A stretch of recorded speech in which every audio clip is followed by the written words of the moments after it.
get started. Welcome, everybody. Wow, we've got a full house tonight. This is the first time in a year and a half we've had this many people here, and it's great to see everybody, unless you're here to complain.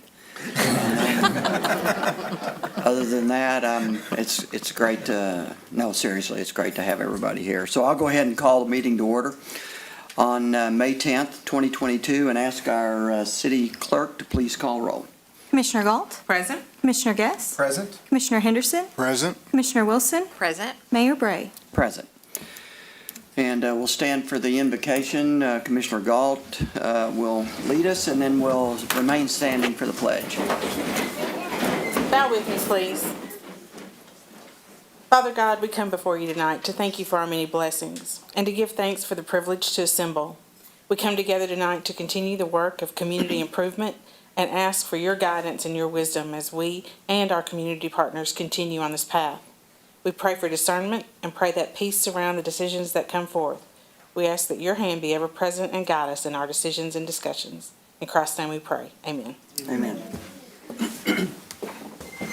I pledge allegiance to the flag of the United States of America and to the republic for which it stands, one nation, under God, indivisible, with liberty and justice for all.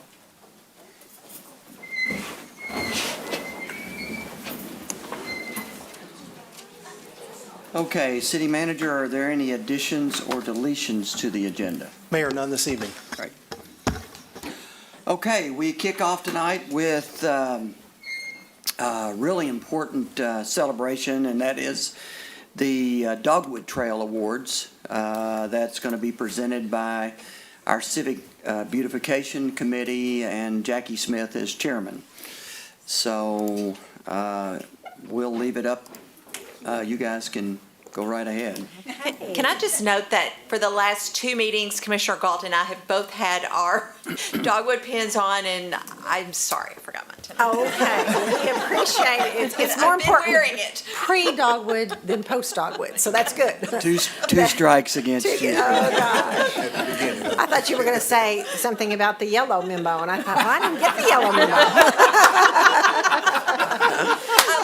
Before you do start, That's a good one. she brought up That's a Dogwood. good one. Yeah. Well, let's talk about getting some more of those pins. Is there an artist here by chance? I know this Twist your artist. arm to do it again. Yes, there is an artist here. This is Carol Vanderboe, and The she. anniversary, I have a brand new design. Okay, Oh. so our 60th anniversary is in 2 years, and she's got a gorgeous new design that everybody's going And to I want. do stationery, so I'll be, We have to- yeah. she has People stop beautiful- all the time. When Okay. we warn them, They everybody's wanted always them. stop and I ask, know, where can I get it? We would love to have everybody one. loves it. It's wonderful. But anyway, we just thank everyone who participated in the Dogwood Trail. It's just a tradition of Paducah. It started in 1964, and it's gone uninterrupted, except we had a quasi-trail during COVID and a quasi-trail during the ice storm. But the Dogwoods cooperated throughout that. Last year, in 2021, we probably had one of the most beautiful years we've ever had. The downside to that is the year following a year that is so beautiful, our arborist that is on the beautification board assured us that that is the reason that the Dogwoods did not cooperate quite like they normally do this year. So I said, well, then it follows that next year we're in for a booming year, right? Let's hope so. But anyway, we had a lot of participation, and the trail was beautiful, and I hope everyone took the time to go and drive it, and we'll plant and continue to add to our trail. Dogwoods have a short lifespan. They only live, anywhere from 50 to 70 years. If the conditions are perfect, and every time we have an ice storm or another storm, we lose them. So if we want to continue with our trail, the best thing we can do as a community is to keep planting. So in the fall is a great time. I hope that everyone will take the time to get out and add one more dogwood to their yard and just nurture it through the winter, and it'll be beautiful by the spring. So we had 10 winners this year. We have 8 on-trail winners, and we have 2 off-trail winners. And I always want to pay special attention to our off-trail winners, because that should encourage everyone in the city to light up, even if you are not on the trail. We have people that come in, and if we want to be great hostesses and host, we want to welcome our visitors by lighting up. So people drive all over our community, and this is our time to shine as Paducah. So if you didn't light up this year, we forgive you, but we won't next year. So light up. Anyway, our first winner is Jim and Debbie Long, and they are from 4670 Quail Hollow Drive. Can you come up? When I announce your name, if you'll just come up and receive your award. You'll be getting some Dogwood stationery, and you'll have a picture that Paul Grumley has taken to commemorate your win, and you do receive a cash award. So if we can turn around and, here, let's turn around and run. Run, Jane, you stand in the middle, and we'll get a photograph. We're stuck together.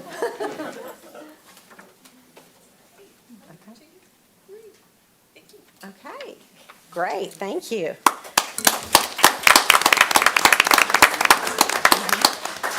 Next up is Levira and Roger Anderson. And they are also on Quail Hollow Drive, 4424 Quail Hollow Drive. And we knocked on her door, and she was in her pajamas. We went really late. But she. Were they dogwoods?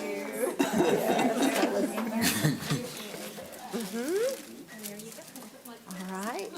Beautiful, thank you.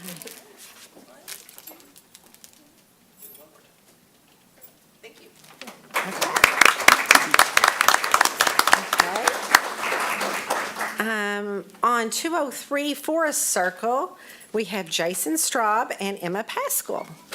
You guys will come up and welcome, which we're so excited. We love seeing young people light up. Yay. Okay.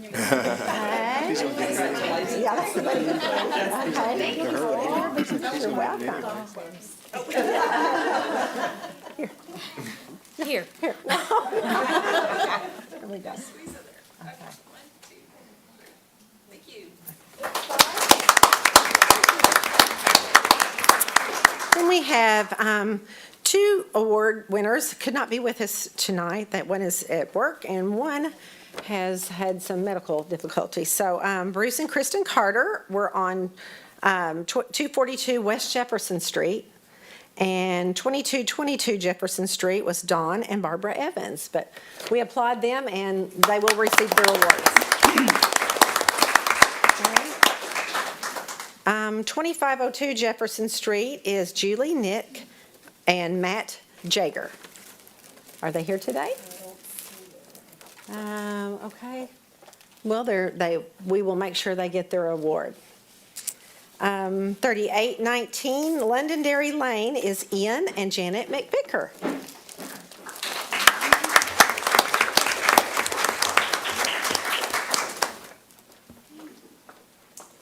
And we're just beautiful, beautiful. Yeah. Turn around here and get your picture. Make room for everybody. Yeah, it's okay. It's all right. It's okay. Great. Okay. Back to Jefferson Street, 2971 Jefferson Street is Tammy Richardson.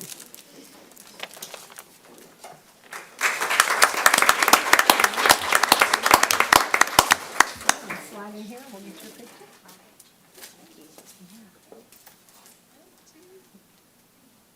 Thank you. Okay. Now, our off-trail winners on Pines Road, we had Jamie and Leanne Paxton. Are Jamie and Leanne here? Nope, they are not here. Okay, and then on South 25th Street, we had Kimberly Peterson.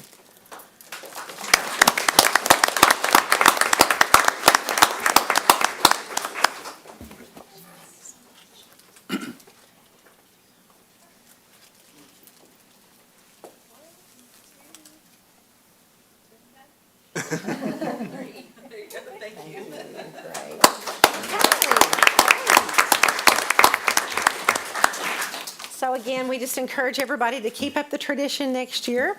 We resumed a tradition we had started a few years ago with the Children's Art Contest. because we are a hub of art and appreciators of our young people, and we want to encourage their future in the dogwood world, we have an art contest, and our board member, Monica Filer, is a 42-year educator here in Paducah, and she has conducted a wonderful art contest, and I'm going to introduce her now and let her take over, and she can award our winners.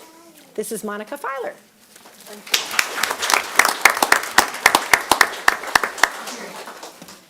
Can't you all just imagine how tickled I am to be doing this? Because this is just where I need to be. In 2019, when we were in a CBB board meeting, we were trying to figure out ways that we could create some excitement and some fresh ideas and ways to promote our Dogwood Trail. And someone came up with the idea that we have an art contest involving our elementary students in the city at Morgan, Clark, and McNabb schools. And so I was really tickled to hear about this because I thought, hey, this is my chance. This is something I can do.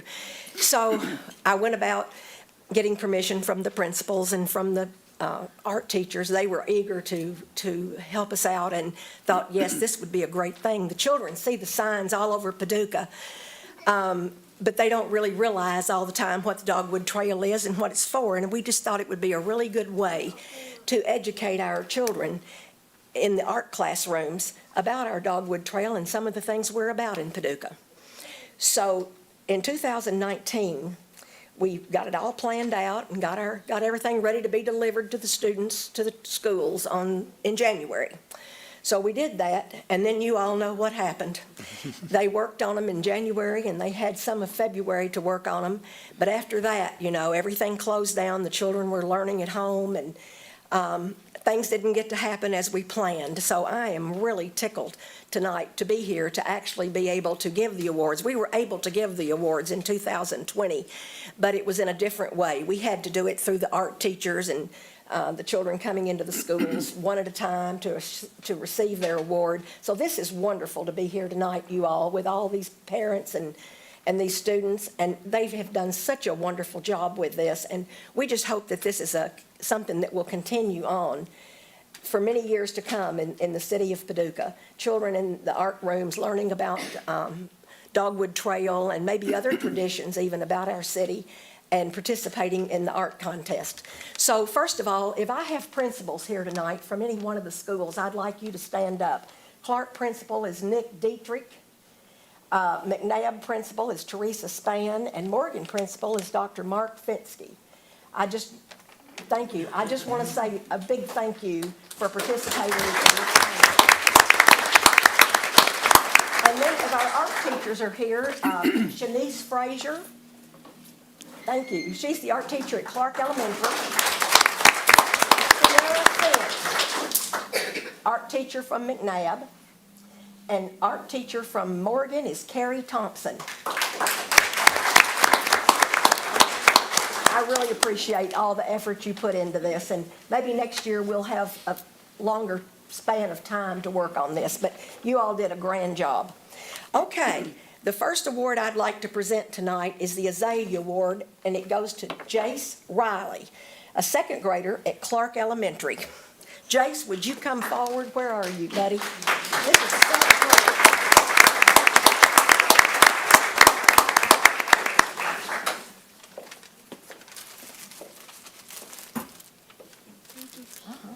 Wait a minute. Yep, let's get a picture. Turn your picture where you can be seen. Try to put your money in your pocket. All right. I want that money. Picture down just a little bit. That's exciting, let me tell you. Thank you.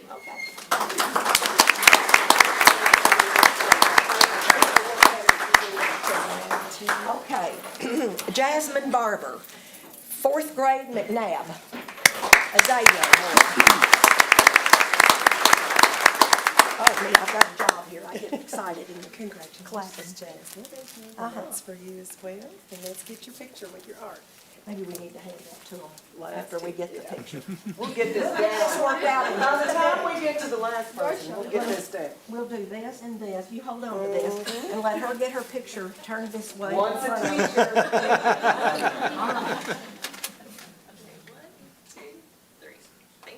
Thank you so much. Micaiah Goff, third grade Morgan.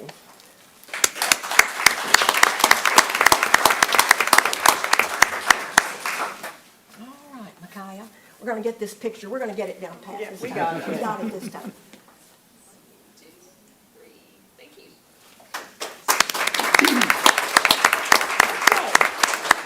Next award, Redbud Awards, go to Olive Heidi, third grade Clark.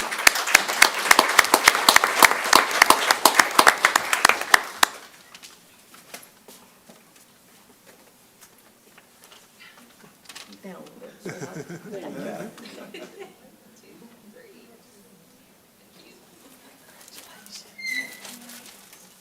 Alyssa Haynes.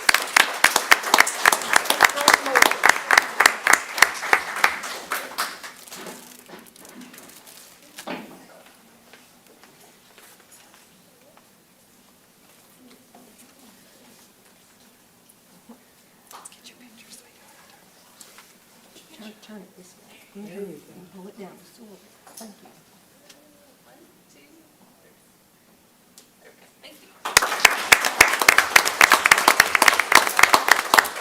Abigail McNeely, fourth grade McNabb.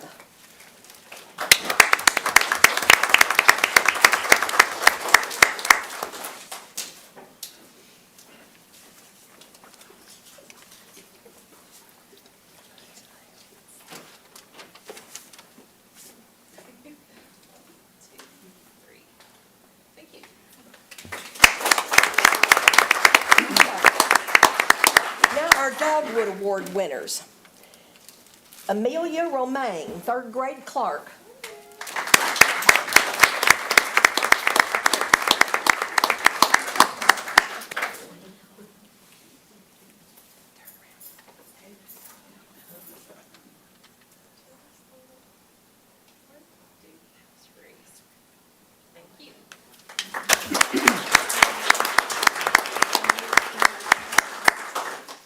Natasha Johnson, fifth grade McNabb.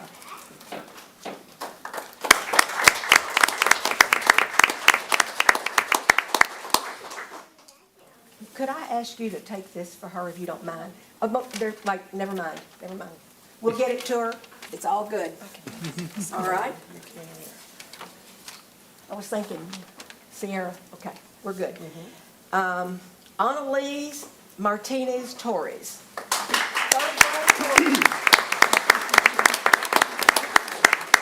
All right. What a beautiful picture.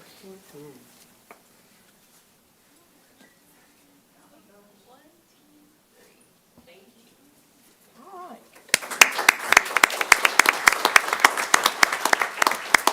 Now, our last art award goes to Caroline Blackmon for Best of Show.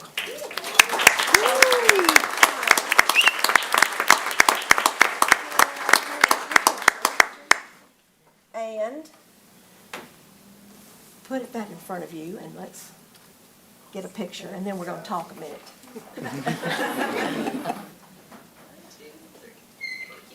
All right. Caroline's work is a very important piece for us this year because she was the overall winner. And when you are the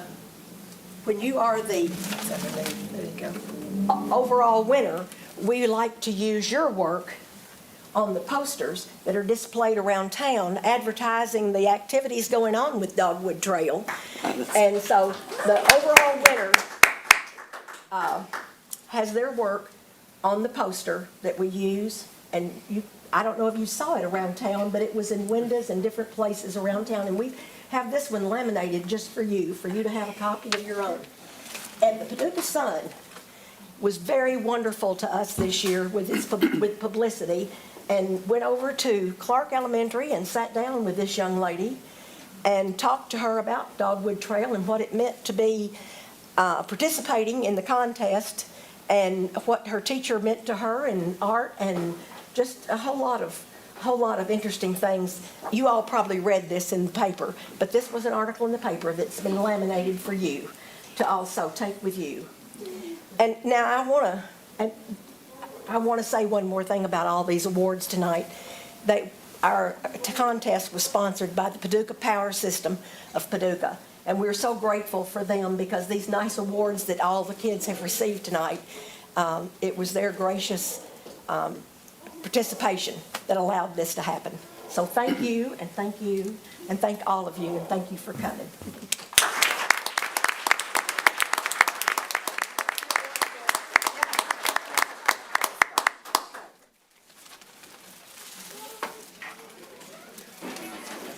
Crowd goes. Miss Filer, I could tell you were right at home. I was Right at home. right home. So I just want to give out a final call out to the, Jackie, to your board, the beautification board. I mean, the work that you do is so important to the city, and it's great to have you, and it's really important stuff, so. We appreciate your support. We appreciate the initiative to beautify the city, work on that this year. Right. Come up with some ideas. Yep. Thank you. Thank you for being here.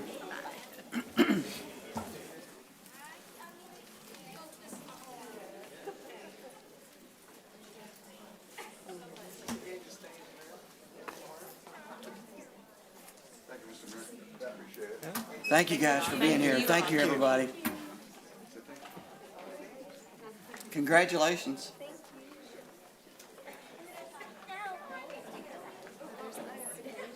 Is this ship's water? You want that?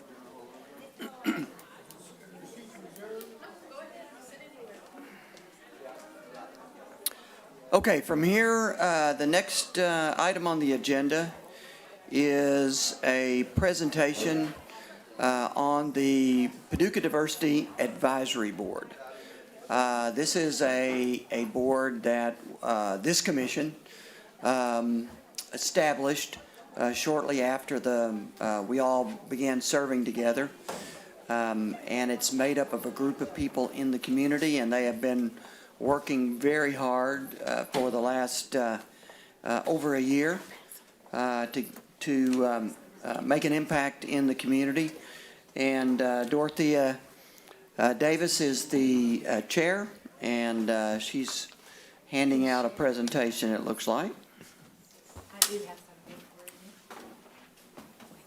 you. Come bearing gifts. Okay. Thank you.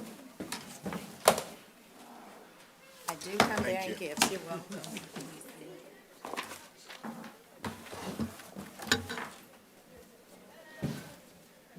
The floor is all yours, Dorothea. Thank and you so welcome. much. Thank you so much. It is an awesome blessing to be here with you tonight. I said I was going to try not to cry because, let me tell you why. I'm a crybaby, number one. Number two is I am overwhelmed with joy because I remember being a little girl, 5 years old. The water fountain was fairly new, and I wanted to see it. And my friends and I decided, 5 years old, decided that we would walk from 821 South 5th down here to the water fountain to see it and maybe get in it if we could. We didn't know. Funny enough, seeing the policeman back there reminds me of how much I don't want to have any kind of interaction with you other than to hug you and thank you for the amazing job you're doing. My mom calls the police to find me. We're sitting outside on the curb, and they pull up and they say, "Which one of you is Dorothea Manley?" All my friends, "There she is!" Whatever. And then the rest of that is history. But never did I imagine myself standing here to be an advocate for other people like myself and to be a connection for all of us. And that is a tremendous, tremendous dream come true. Not to belabor, we are here to introduce ourselves to the commission and to our community. I'm gonna sit this on top of this laptop here. Hopefully I won't disturb it. Part of our goal is to get to know the community and to understand different sects and desires and needs and different things that are important to all of our community members. But I wanted to share something with you that's part of our purpose statement. We believe that race is our primary focus for building diversity, equity, and inclusion in our community. And if you bear with me, I'm going to explain that a little bit. Due to many different factors, institutional racism has been the basis for exclusion and discrimination against communities of color. So to address these factors, we must face the issue of racism head on. An example in our own community would be according to the 2019 total population, census, current African American populations, it is comprised of approximately 21.8%. And then with a total population of about 24,800 people, 1/5 of the population is Black. And that would be about 5,000, a little more than 5,000 people. But one of the disparities that we want to really help with is the fact that with that rate being so small, over 36% of that population is living in poverty. And so Paducah has seen a dramatic demographic shift over the past 20 years. And some of the things that we want to talk about is housing. We want to address issues that really help predominantly minority and low-income areas. Considerations of these actions have never been reflective of their voices and their desires. So we want to have more of the people who are actually being affected, white, Black, brown, whatever the color is, to come and to have a place or a space where they can address different issues based on, their needs. And not that doesn't ever happen in Paducah, because we're very good about it, but there just needs to be more. And so the Paducah Diversity Advocacy Board now, it is called, is here to do that. One of the reasons why we focus on minority groups is because there's a concept that's called intersectionality. Intersectionality allows us to understand that people and forces of oppression are multidimensional and interconnected. This means that we can have a primary focus group of race while also positively impacting, other marginalized identity groups. So we are here for all groups. We're here for all people. Anyone who does not feel as if they have a voice in the community because maybe they just have never been able to get connected in the right way. So we are not here to point fingers and place blame and all of that. There's been enough of that. There's no action behind that. There's no relevance behind that. But what we do want to do, we want to present an opportunity and a group, a space, a place where businessmen and where people who may be homeless can come together and have a conversation and talk about ways that we can eradicate certain historical behaviors and historical ideas and thoughts that have not allowed certain groups of people to flourish. And so we certainly want to provide a space for that. The Paducah Diversity Advocacy Board scope, the Paducah, I can say that like 7 times and I'll never say it the right way. The Paducah Diversity Advocacy Board is comprised of 7 community members who will work with city officials to develop and promote relevant strategies that consistently foster the ethical, diverse, and equitable inclusion of marginalized groups within the local city government. To promote the ethical, diverse, and equitable inclusion of these marginalized groups within the community, we want to address 7 priority areas that actually line up with Commissioner Henderson's minority inclusion efforts and goals.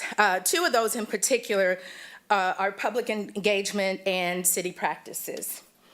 I want to share with you real briefly, it's not our definition of diversity, equity, and inclusion, but it's because those are so vast and there are many definitions out there, but what we think is relevant to this community, I'm going to share that with you. In terms of diversity, diversity is the variation of social and cultural identities among people existing together in a defined setting.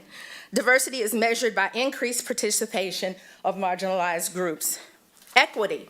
Equity, when everyone has access to opportunities necessary to satisfy their essential needs, advance their well-being, and achieve their full potential.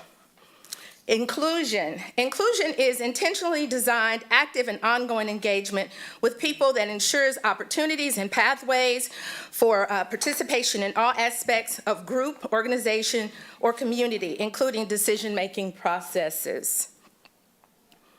So why do we need DEI? Why is it important? What good is it going to do our community? Inclusion helps build a safe and respected and connected community. Diversity helps companies and collaborators innovate faster. DEI improves employee satisfaction, reducing staff turnover, and increasing employee engagement and awareness. DEI improves decision-making that better represents all communities and is less likely to suffer from unintentional blind spots and biases. DEI increases community trust in local government by offering more options for the community members to be seen and heard as well as to be understood by local government officials, and as well it helps them to understand local government initiatives and how they are impacted by those. Also, DEI works to provide a more equitable allocation of public resources to all communities. It is not unheard of that there are communities that feel as if the funds that are dispersed from our city government don't necessarily reach them. And so, okay, we need to have a conversation. We need to talk about why do they feel that way, and is it valid? And if it's valid, then what can we do to continue to have those conversations, not so that we can continue talking, but so that we can begin to develop a strategy to help address those particular issues. DEI increases the trust between community members by offering citizens more opportunities to interact with one another. So what do we need to do? Our path forward. These are some thoughts and suggestions, some things that I really hope that the board can take hold of and really move forward. To create a diversity and inclusion statement with the input from the HRC, the NAACP, and local civic organizations who are representative of the marginalized groups in our community. Now, who's going to create that statement? We believe that that statement needs to come from the City Commission. We can write a letter of commitment to the DEI signed by our commissioners, mayor, and the city manager. Those are some of the things that show the community that there are active measures being taken to hear and listen to the community. To develop a strategy to actively support development and implementation of DEI programs within the local community, to advise the council on policy matters involving the community's cultural and ethnic differences, ensuring that these differences are considered in the decision-making process. I'm sure in the past that many people have felt as if they didn't have a voice when certain decisions were being made, and I won't pick on any particular decisions today. We'll save that for another time. But there are those things that I think that people inadvertently don't think about when making decisions, because you're here to make these decisions and you're here to do it in the best interest of all. But if you're not familiar with all, then there's inadvertently going to be some opinion or thought, desire, need left out. And so we want to be that conduit. We want to be not the only one, because there are other civic groups who are here who also do some of the work that we do. We do kind of cross lines with one another, which is good. But in particular, what we want to do is we want to work with the city so that we can say, hey, here's a voice, here's what they're saying, let's talk about it. Let's have an opportunity to really dissect what it is before you make your final decision, how the city, how different cultures, how different perspectives are going to be impacted by those decisions. And so back to the priority areas, where I talked about public engagement and we talked about city practices. So public engagement, those are the areas that we would like to have some impact in is communications, like I just discussed. Outreach and engagement, to build relationships to reduce barriers, increase trust, and promote civic engagement.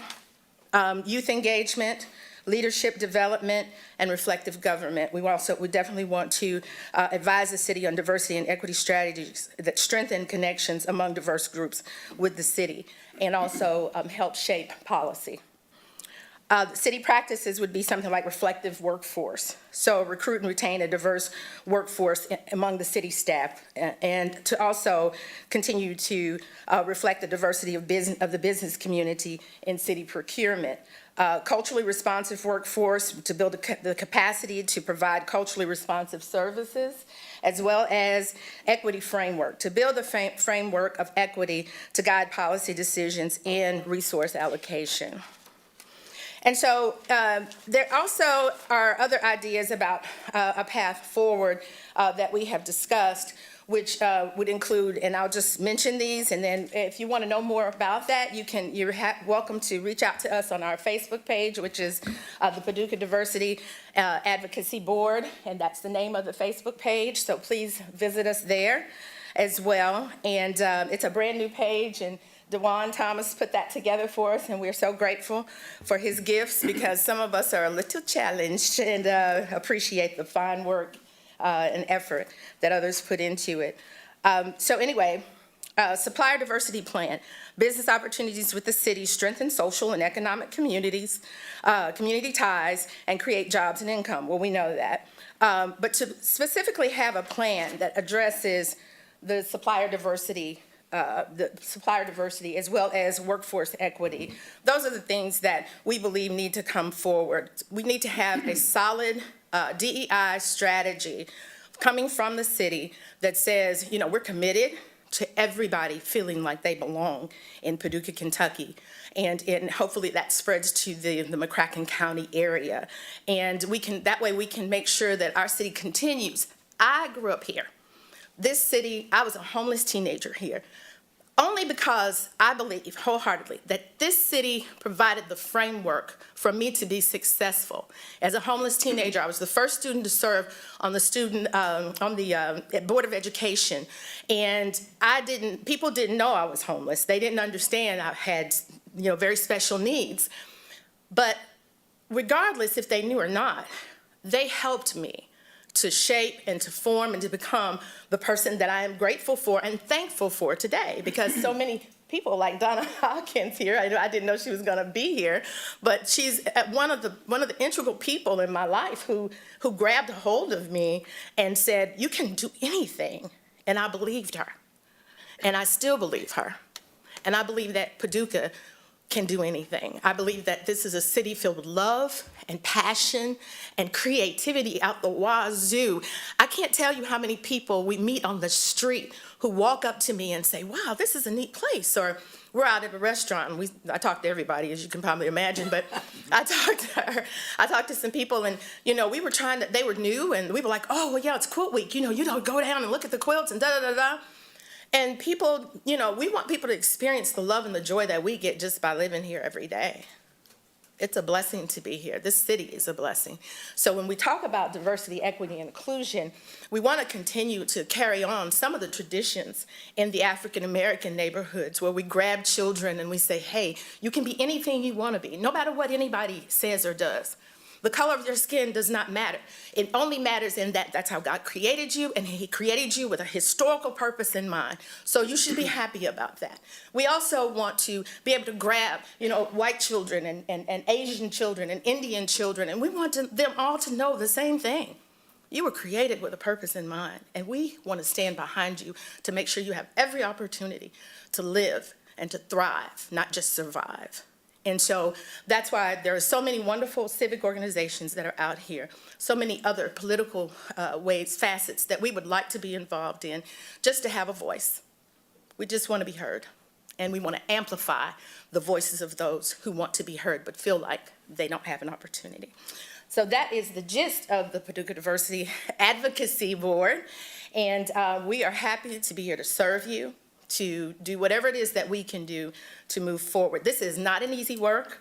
This is not always a kumbaya kind of practice, but we understand that through struggle, progress is made. And so in order to get to know you better and to understand who you are, we also invite you into understanding who our board is. Our board is very diverse, and we have Nancy Powlis back there who serves with us. We have good support, like from Mari McGarvey, and this young gentleman serves with us as well, Dwan Thomas. So we just want to thank you for the opportunity to come before you, and thank you for hearing what I had to say. I hope I didn't go over my time. I really don't know. You can't leave yet. Okay, I'm sorry. I'm here. You can't I'm here. expect us not to have, I'm you know, here. have a few Please, comments, absolutely, so, absolutely. I love questions. So I'll just invite any of the commissioners to make any comments or ask Dorothy any questions about their work so far. I don't have any comments per se, other than to say, I'm just excited that it's here, it's taking shape, it's taking place. Yeah. And I appreciate your thoroughness and your enthusiasm. Thank you. I mean, it's Thank you. Yeah. I pray. Thank you, and effective, I hope. yes. Thank you so much. Yes. Thank you. I'd say ditto to what you said. This work is so important. I don't think that there's a city anywhere in our region that's talking as much as we are about diversity and equity and inclusion, and not just talking about it, but have somewhat of a plan to lead us in that direction. So I just want to thank you and your committee for the hard work that you've put in this and for the enthusiasm that you bring to it, because we can't help here in the city of Paducah but to be better Yes. when we are including everybody and encouraging everybody, as you've said, to be, that they can be anything Yes. that they want to be. So I'm excited to see where we go from here. Yes. I'll just say thank you for your passion. Yes. And for encouraging people to really love the city and believe in it.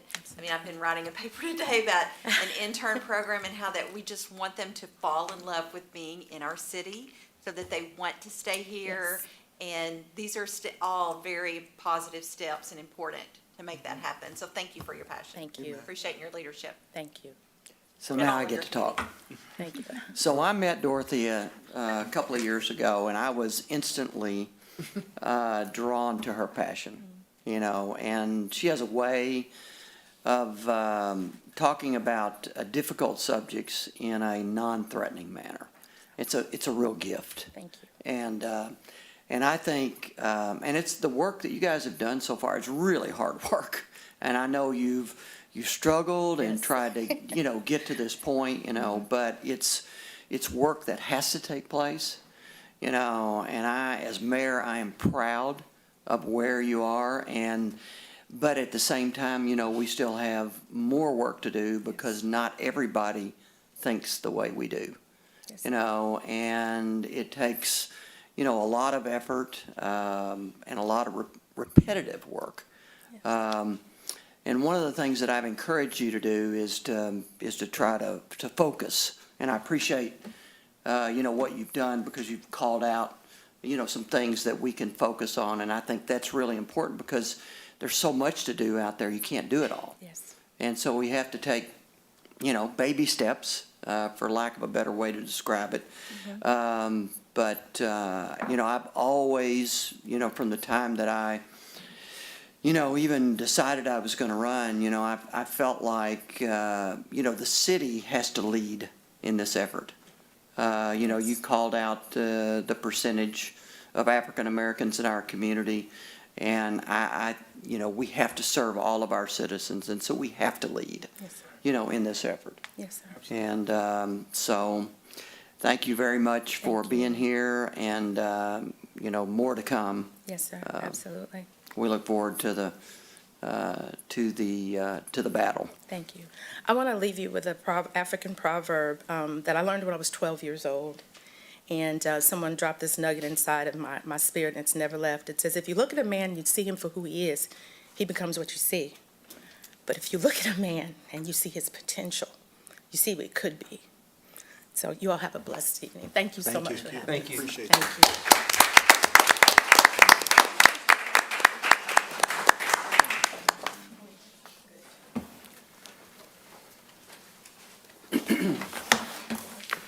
Okay, just a couple of comments.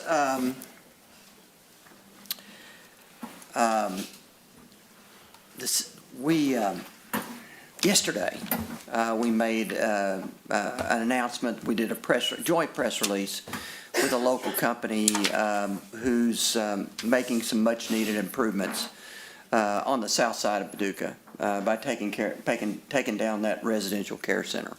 And I want to stop for just a second, and we had a meeting today, and Brent Hausman called me out. I know you guys were squirming over there. Called me out and gave me a lot of credit for this project on the south side.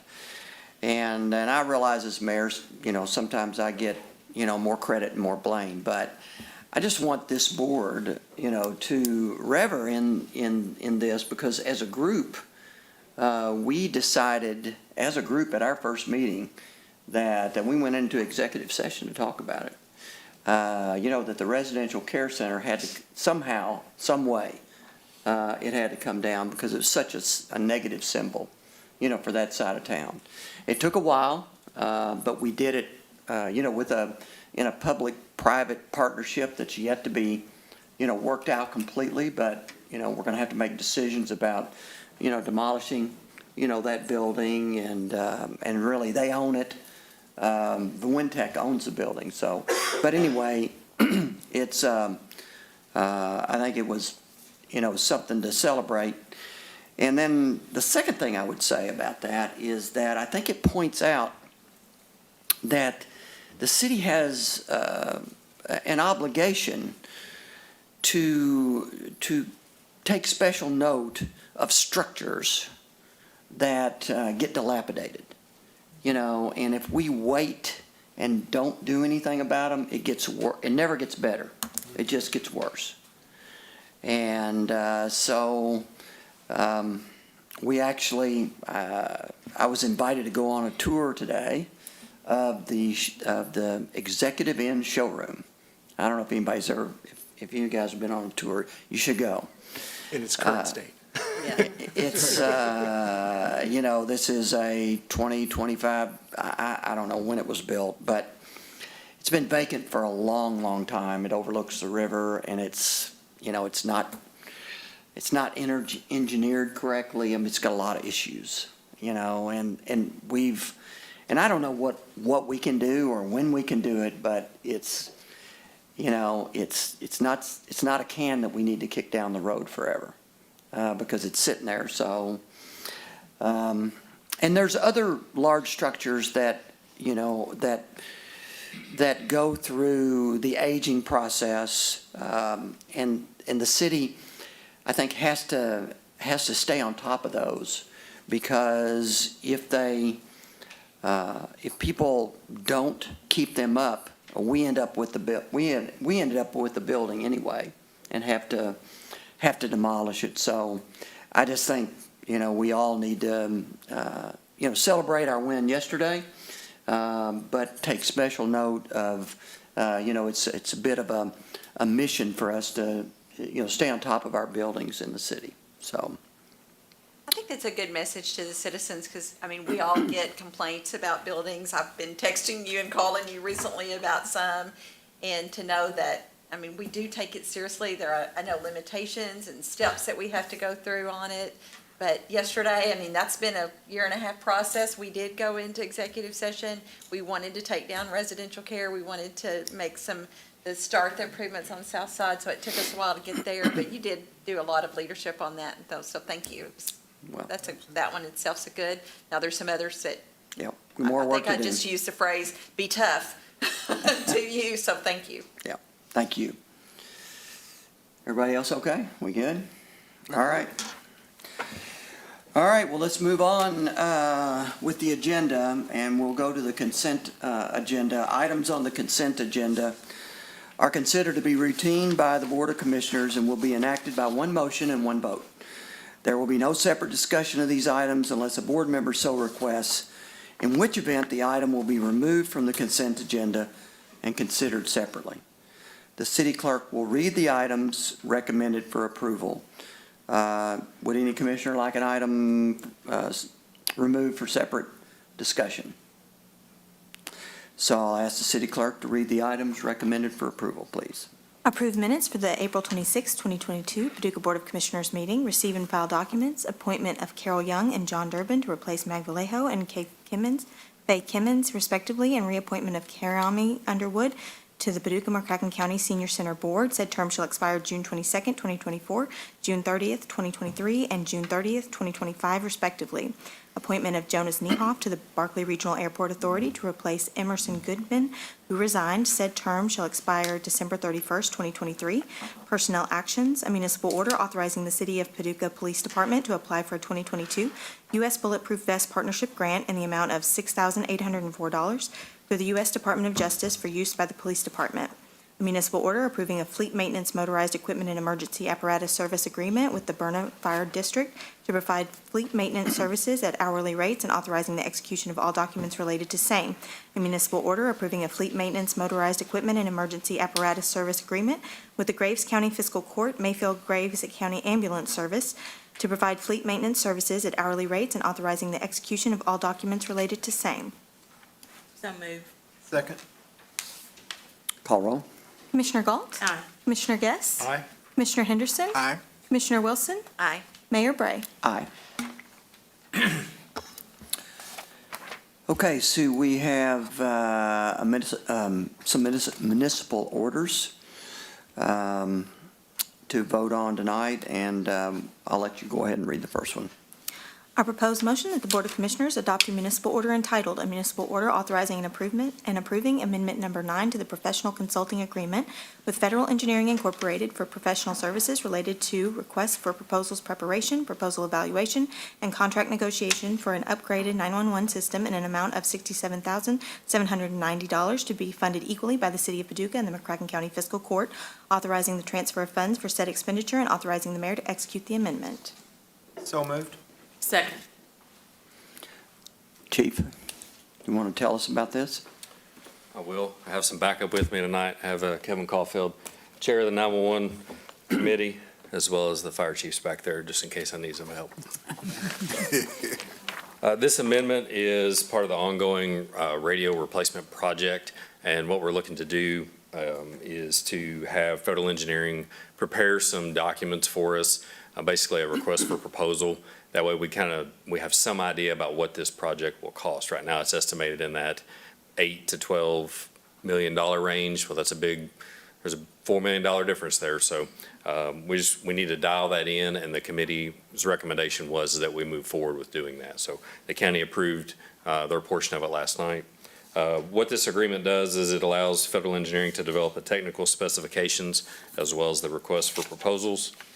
It also allows for their assistance to help us review the proposals that come in. They are the technical experts, and they know exactly what we need, as well as the final component to that is contract negotiation. So once we get to the point where we select a vendor, then they will come in and they will help us negotiate that contract and hopefully save us some money along the way.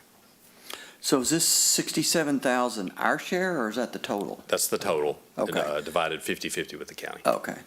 Is that clear in the? Okay. Because I didn't hear that. Maybe I missed that, so. Okay.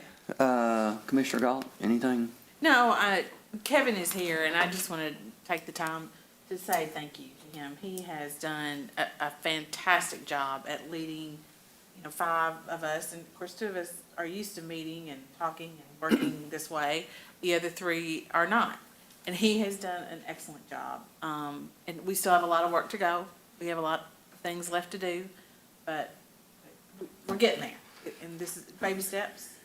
But, and I'm sure each one of you all have had people come up to you and ask you if we've thought of this or we've thought of that, or we're looking at this equipment or looking at that equipment.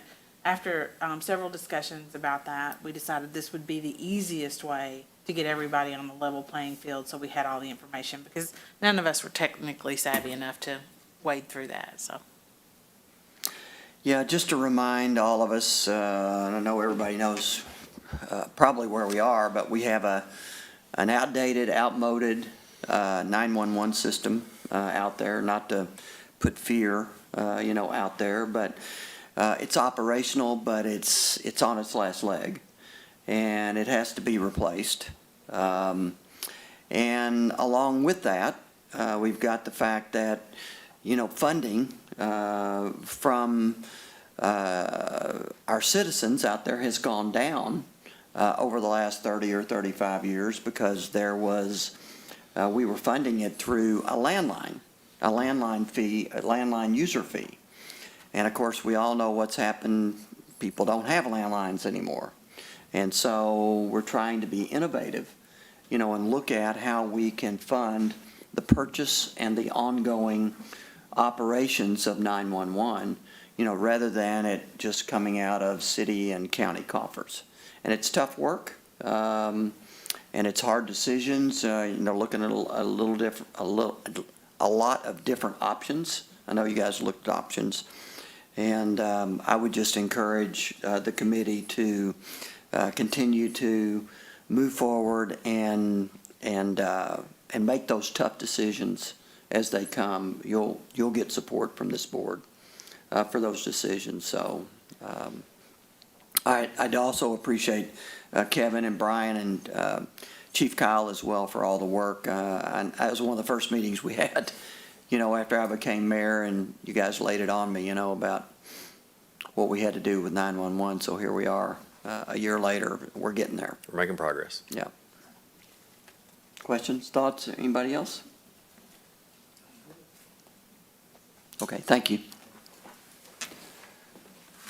Okay, call roll. Commissioner Galt? Aye. Commissioner Guess? Aye. Commissioner Henderson? Aye. Commissioner Wilson? Aye. Mayor Bray? Aye. Okay, we have two municipal orders for acquisition of properties, and I'll let, I don't know, Darren, you want to talk about this Let's let first? the clerk read it, Okay. and I think we have to read them separate. Okay. A proposed motion that the Board of Commissioners adopt a municipal order entitled, "A Municipal Order Authorizing the Mayor to Execute a Purchase Agreement, Warranty Deed, and All Documents Necessary for the Purchase of Property Located at 3179 Jackson Street in an amount of $60,000." So moved. Second.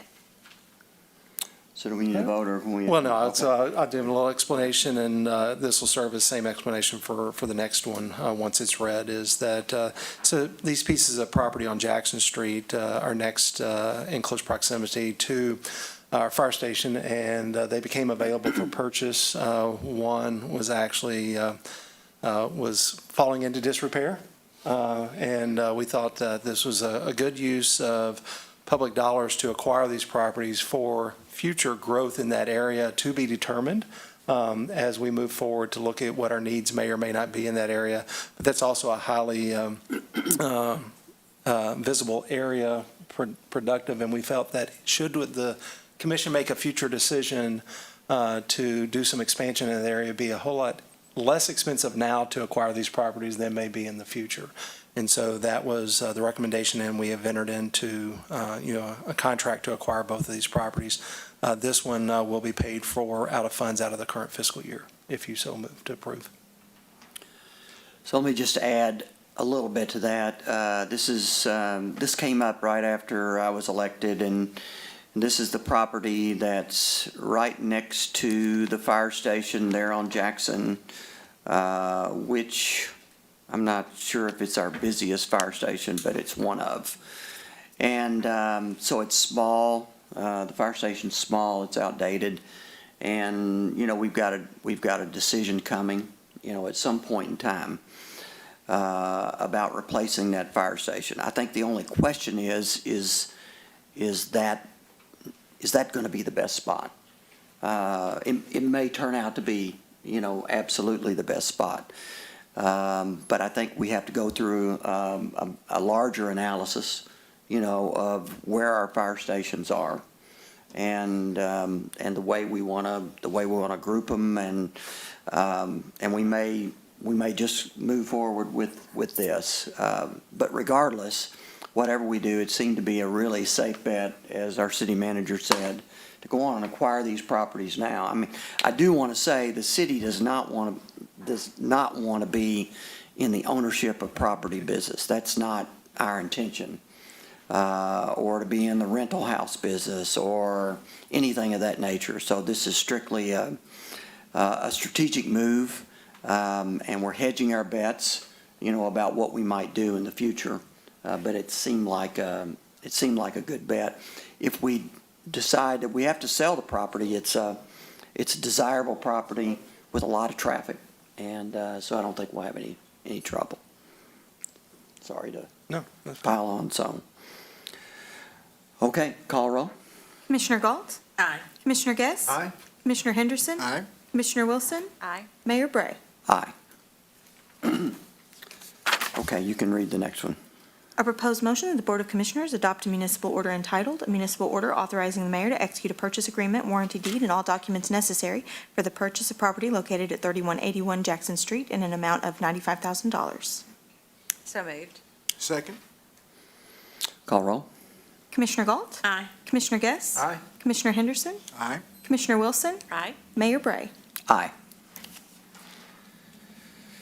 Okay, we have two ordinances to introduce. The first one is a consensual annexation.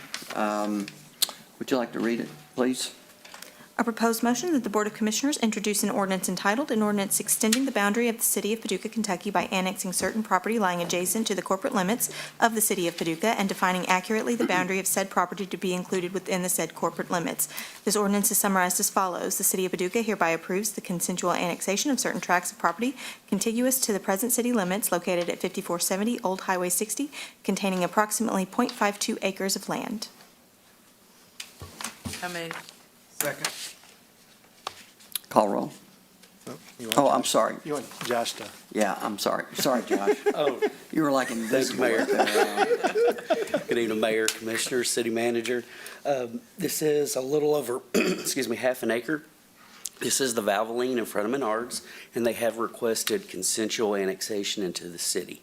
The city limits are on the north side, the west side, and the south side of this piece of property. Upon annexation, it would go to the Planning Commission on June 6th for a rezoning to Highway Business Zone. That way their operations wouldn't be impacted, and that's what Zone Menards is in that whole area. And I'll be glad to answer any questions that you all may have. They won't be, if the zoning passes, they won't be impacted? But if it doesn't pass, I didn't understand what you said there, I'm sorry. Every property, when it's annexed, comes in as R1, low-density residential. The Planning I see. Commission has 60 days to rezone that property to an appropriate zone. Okay. Similar to what we did with that last one, that was consensual annexation for the gymnasium or the, Okay, yeah. And this is the third business on that row that we've annexed that are Correct. adjacent to Menards, and that road that they're on is maintained by the city, is that correct? Part of it is the area in front of Valvoline and Culver's is private property. Upon annexation, we do anticipate taking over Valvoline's ingress-egress easement as part of Old Highway 60 alignment. That way, we would start maintenance of that. But the area in front of Culver's is still private. Okay. Questions? Okay, you can call roll. No need. No, we don't call roll, that's right, sorry. Thank you all. thank you, Josh. Thank you, Josh. Okay, we've got one more ordinance to introduce. A proposed motion that the Board of Commissioners introduce an ordinance entitled, "An Ordinance Accepting the Bid of Central Paving Company in the amount of $1,878,792.30 for pavement reconstruction, construction of storm sewer system, and water line relocation for the South 25th Street Improvement Project, authorizing the mayor to execute a contract for same, and authorizing the finance director to transfer $1.4 million from the ARPA Project Fund into the South 25th Street Project account. This ordinance is summarized as follows. The mayor is hereby authorized to execute a contract with Central Paving Company in the amount of $1,878,792.30 for pavement reconstruction, storm sewer system construction, and water line relocation for the South 25th Street project. Further, the finance director is hereby authorized and instructed to transfer $1.4 million from the ARPA project fund into the South 25th Street project account ST0040 for said expenditure. So moved. Second. Mayor, City Commission, City Manager, this is the 25th Street project that's going to extend from Jackson Street right there in front of Paducah Tillman's site or campus and extend to Alabama Street over there. It's going to greatly improve that area. Where we have some drainage problems, we got another project coming up, the 24th Street project that marries up to these projects. And Commissioner Wilson, Brook Stadium Drive is through our annual street resurfacing. We're going to fix Brook Stadium Drive. That ties into this street as well. So we've got a lot of activity going on in that area. And then we're making the best use of that ARPA money that we can and put it to work for us. When do you anticipate starting the project? I wish you wouldn't ask me that question. We had a meeting on it the other day, and right now, believe it or not, we have a clamp problem for water lines that has a 60-week delivery time. And so we have to move the water lines before we can build the street. And when I heard this, I'm like going, okay, we got to come up with another solution. But COVID, supplies, supply chain, and when I heard, and it's for 6 and 8 inch water lines, it's just a coupling thing, and just to buckle these things together, and it's like you can't find them. So we're going to start as soon as possible, but we could have some delays, and we don't want to leave the surrounding community in a Yeah, I was thinking about, the chief schedule, at Brook Stadium and, the season and, how that's going to interrupt, that. I mean, sounds like it might even be next year instead of this year, but. Actually, I reached out to them and I asked them when their season's over. Their season's over in the end of July. And so we're not going to start work on Brook Stadium until their season's over.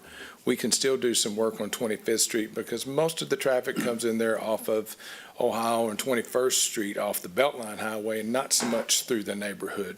But we're not going to do any work over on Brook Stadium Drive until after their season is over. So, yeah. Great. Okay. You knew I was Okay. going to ask. Thank you. That's how I got this. I do like the new sign too. I don't know, Amy, thank you. There's a new sign on Jackson for the stadium too. Looks really nice. Yeah, and I actually attended a board meeting. This is off topic a little bit, but a board meeting for Brook Stadium, and listened to some of the things that they're going through and some of their plans, and so just trying to make sure that the city is supporting that effort as much as possible. Commissioner Guess is there with me, so that's it. Thanks, Rick. Thank you, Rick. Thank you. Okay, so now we move to a discussion of our FY23 budget for next year, which begins July 1st of this year and runs through June 30th of next year.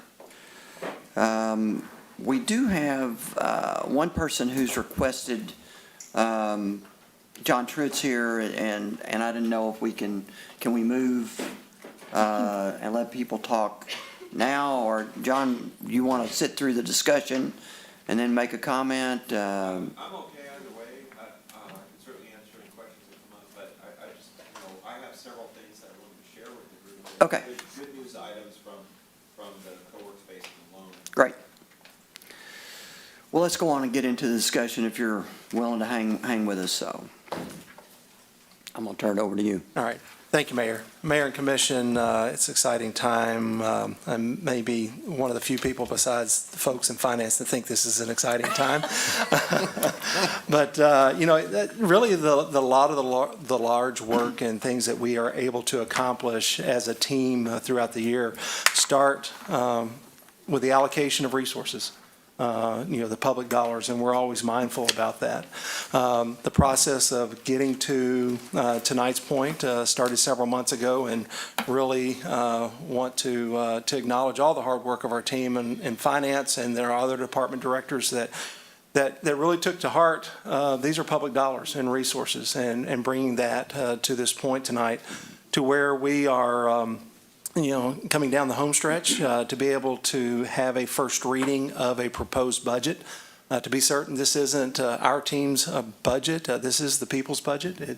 Statutorily, the city manager is required to present a budget message in a draft, and we'll do that, plan to do that at the next commission meeting for first reading. And the commission is tasked with adoption no later than the end of June, the start of the fiscal year. And so a few things before we get into, and as you'll recall, through this process from the work sessions that we had with the whole team, the setting of the priorities, the individual group meetings, we've aligned the budget up with those resources that we anticipate to have moving forward, took into consideration the commission priorities, and then also take into consideration that statutorily we also have an obligation that spending of the public resources must benefit a public purpose. And that's important to note because there are some statutory requirements as we look at allocation of resources. And basically what the public purpose spending allocation is if it is traditionally could be looked at as a true governmental function that we could contract out to be done, then it would meet that litmus test for public purpose spending. And so we looked at it from that aspect as well. A couple of the highlights as we sit tonight, we have roughly a little over $40 million general fund budget that we're looking at working on. That will require, as we sit here tonight, a little more than $2.5 million out of our reserves to balance. That's better than what we had projected for this year. Now that, to be certain, that is based on conservative revenue projections, which I think is good fiscal practice. So it doesn't, and our hope is that the revenues exceed those projections, and like we're on trending for this year, is that we don't have to dip into those all 100% of those revenues. But you do set aside funds from the past in case there are some shortfall. With inflation reaching, I said, about 8.5% as we sit here today, that number fluctuates, and looking at our increases based on that, our total overall budget will be increasing, but about 1.5% less than the inflationary rate. So even though we're still pulling out of reserves, we're still being mindful of the resources that we have.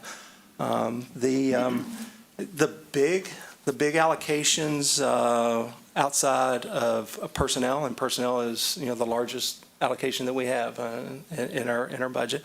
A lot of the personnel costs are driven by mandated obligations into retirement systems. Not only the state retirement system, CERS as it's commonly known as, for our hazardous and non-hazardous, but also we have an old self-funded retirement system, a pension fund that we still have obligations to.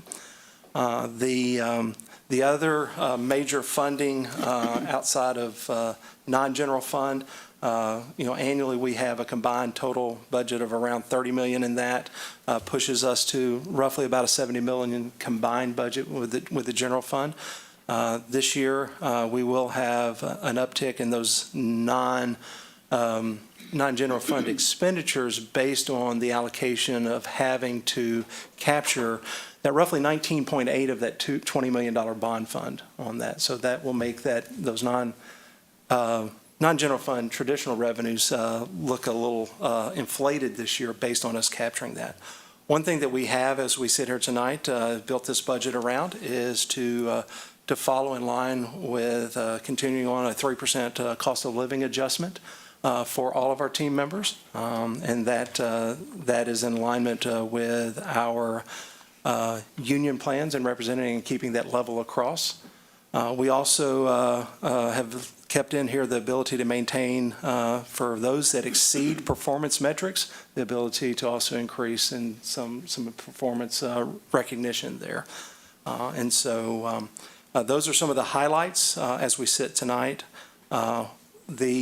In front of you, and as we've talked heavily and on the screen, is that we have an investment fund that a lot of the funding to outside sources or outside of community standard functions besides just our operational in-house operations comes out of that.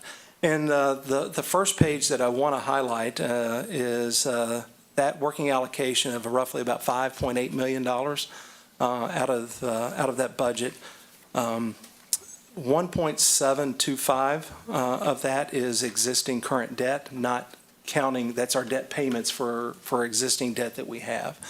In the future, or in the past, you've seen those numbers kind of tied into certain areas like community development, economic development, things like that. But we wanted to pull that debt out because that is something that's already obligated. We have to spend it and just show it as truly as what it's for in relationship to the debt. The other big is infrastructure and capital improvements. Roughly about 2.45 million of that 5.8 is held out in that. And then as we drill down and open for discussion, we have three main other areas out of the investment fund: community development, economic development, and grants and aid.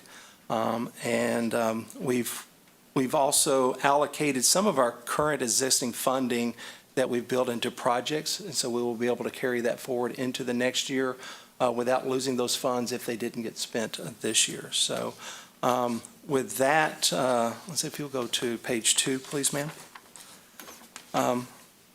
The investment funds in relationship to the economic development. One of the things that we've pulled in, as you have in front of you and looked at, is that last year our match to Sprocket wasn't pulled in as a traditional economic development allocation. It wasn't put in that category, even though it came out of these funds and some of the other funds. We moved it up, and Commissioner Wilson made that suggestion that it was truly an economic development aspect. And so we wanted to capture that in that breakdown of other economic development type aspects where we have allocations towards the greater Paducah economic development, towards the IDA, towards things like our riverport and airport subsidies, but also included in economic development are items like upper story and facades and roof stabilizations and south side business grants, our community scholarship, those type of things are all captured in broad strokes under that economic development. And so as we present tonight and again, working for conversation, looking for some additional direction, the proposed FY23 out of that 5.8 in the investment fund for economic development is a little over $1 million towards funding of those type of activities. The next page, page 3, where we talk about community development. Those are items where we have, again, broken out to some of the things like south side beautification, south side demolition, foreclosures in the south side, homeowner incentives in the south side, annual allocation to Paxton Golf Course, non-south side demolitions, efforts to address weeds and debris and liens and foreclosures that we occur. And so in the community development section, we've actually had an increase this year proposed from the budget of fiscal year 22 of $75,000 to really focus more into some additional dollars into the south side than what we heard earlier tonight. And then in the infrastructure capital improvement, the large portion of the $2.45 million on that is allocated to our street rehabilitation. We do get some federal, or we get some state highway dollars into that, but we also have, that's at the second half of, second half of that page there. So, $1.2 million in street rehabilitation efforts, and that's adding, additional dollars over and above kind of not quite doubling of what we get in from the state to be able to do something. And Rick will probably be the first to tell us that is doesn't get us very far, and especially with the cost of doing rehab. But it is an investment, a continued investment in doing rehabilitation. Also, other type of activities that are broken out in the infrastructure and capital improvement, we have some city facilities maintenance. We've also talked previous commission meetings about our facilities improvement fund of building that up because of deferred large capital projects for our buildings and continuing to invest in building that fund up, much like we do the fleet fund. There's some sports field maintenance. some software. One of the pieces of property that you authorized earlier tonight is captured in this one as well, and that's for that $95,000 for the purchase of one of those properties. I spoke that the $60,000 is coming out of the current year fiscal year. We've budgeted for that other one in the next fiscal year. We also have, based on the workshop and that we had a couple months ago, where we talked about, those things, and Mayor, you spoke tonight, Commissioner Wilson, you've spoken previous about it, is that we have some great cultural assets that we, want to focus on, want to help ensure there's long-term viability and that we don't lose those. And so we have some dollars allocated into that moving forward. The bottom half of that fund, you'll notice that there's some numbers in parentheses out. Those have been put into funds and carrying forward for fund balance. So we are still capturing, and that's why there's not a direct allocation into those, because we already have those funds set aside as a fund balance. We are, though, allocating in this current year and looking to continue forward is to putting annual fundings towards dredging cost. Each year, we may not have to do major dredging along the riverfront, and where possible, we will allocate dollars to match any FEMA dollars that may come in to leverage those dollars. But we do realize that there's going to be an ongoing cost of that, and so we want to make sure that we set aside funds each year on that.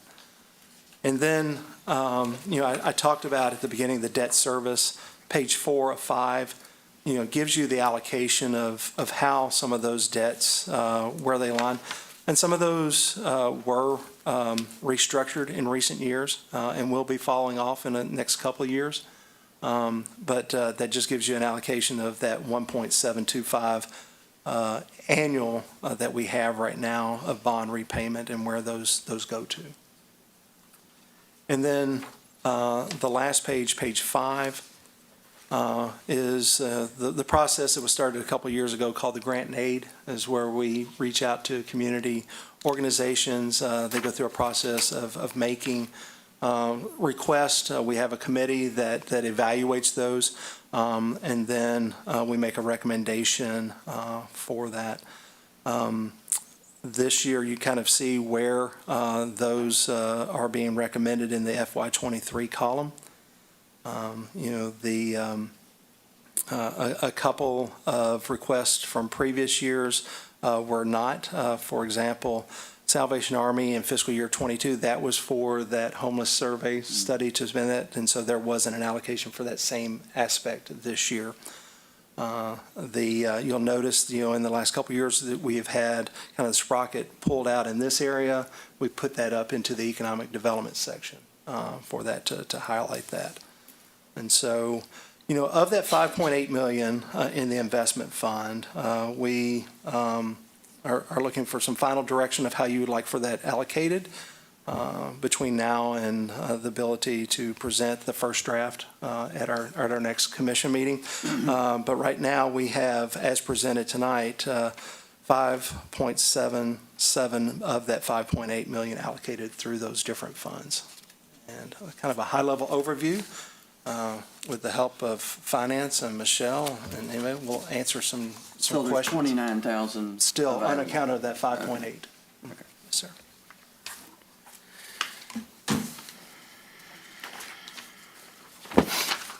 City Manager, out of Yep.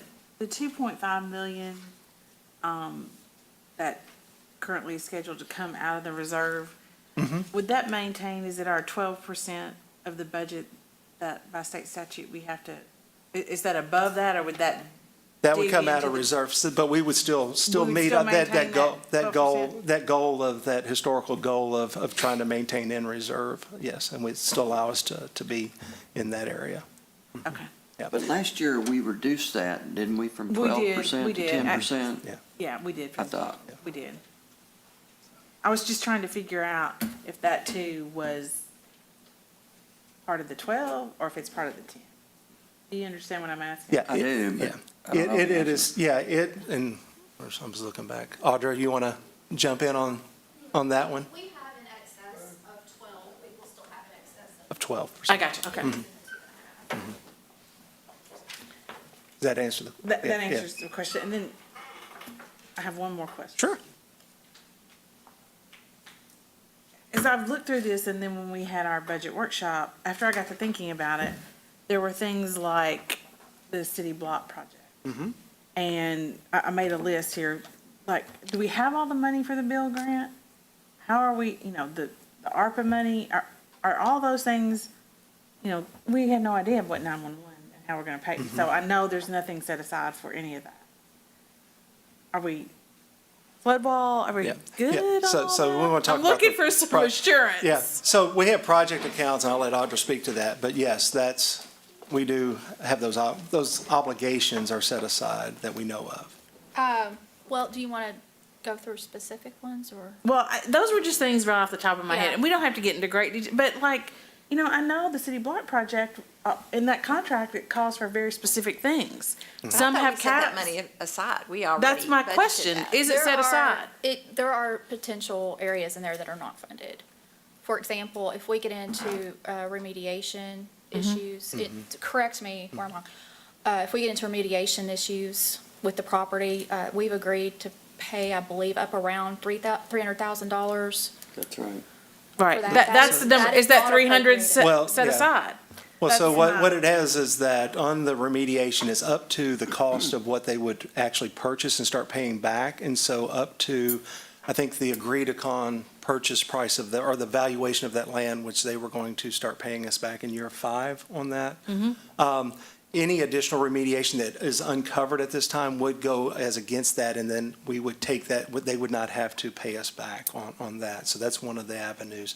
So up to that point, if we find some additional environmental concerns that unforeseen, then that would come off, and then we would take those funds that in year 5 that they would start paying back to us, they would not, and it would be up to that max cap on that. Okay. Okay, so that I understand that we yeah. don't have to make a disbursement for that remediation. They At just this don't point, pay us right. back. They just don't Okay. pay us back. So it's not cash out of our pocket, Okay. is what I'm hearing you say. At this point, that is. Which makes me feel much Yeah, better. that is the understanding I that. think the same thing with the build grant. Mm-hmm. There was money set aside, I thought, our city match. We do have our full match set aside, however, that was back in fiscal '20 when we did that. That has not been bid out yet. I suspect that Rick might need to speak to this, but if he's still here, but I would suspect that construction costs may exceed what we have available with the build grant. Well, I think I We can could actually. adjust that. I can speak to that a little bit, Yeah. because Rick and I talked about it today, so. Oh, good, okay. So on the build grant, we've got a meeting coming up later this year when they get to 30% of design. And at that point, we'll estimate costs. And as Rick said to me, it's decision time. Because if the costs are over a certain level, then we have to decide whether we want to cut back on the project or how we're going to finance it if we want to go forward with it. So, that's going to play out over time. Well, it's the same as anything. This was from 2019. Right. Those were bids from things. So anything that was done pre-COVID and pre-inflation and pre-all that's going to have a higher price tag. So you have to either find the money or adjust the cost. Cost, Right. the scope of the project, right. And that's why we built in those percentage meetings, like at 30% that the mayor, spoke about. Those were just a list of things that I had not, we hadn't talked about. And as I was just thinking through it, I just I wanted to understand ask what the you're getting at. question. There's unknowns because of where we're at in the projects. Right. As far as I know, at this point, the flood wall project is completely funded out unless something comes up. That one is funded out. You said something about ARPA. Yeah, the stormwater. Yeah, So what we did with Yeah. ARPA, that's not captured in this investment fund. That is set aside Okay. under those That answers- ARPA's fund. So with ARPA, we got our first tranche. We expect $3.2 million. We expect to receive the second tranche in the coming weeks of that other $3.2 million.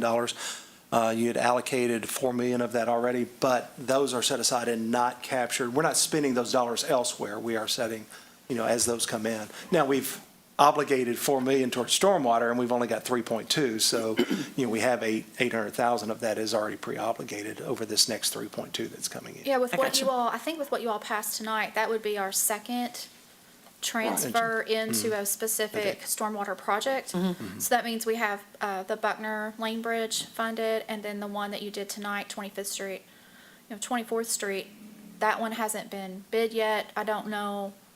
I think we have about 900,000 of the 4 million left. So that might be something to come up for discussion Right. in the future as to how we want to finish that one, how and when we want to finish that one out on 24th. Okay.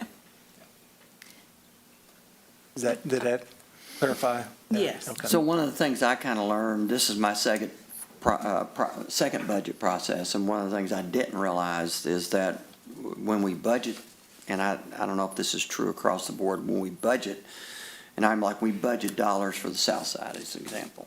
If we don't spend it, it doesn't go away necessarily. I mean, Right. I guess in some cases it might, I'm not sure I understand completely, but if we yes. put it in a fund. A project it's account. A project account, then it stays there. Typically, it's- anything budgeted within the investment fund is going to go into a project because Okay. they're project-specific appropriations, not just for general operations.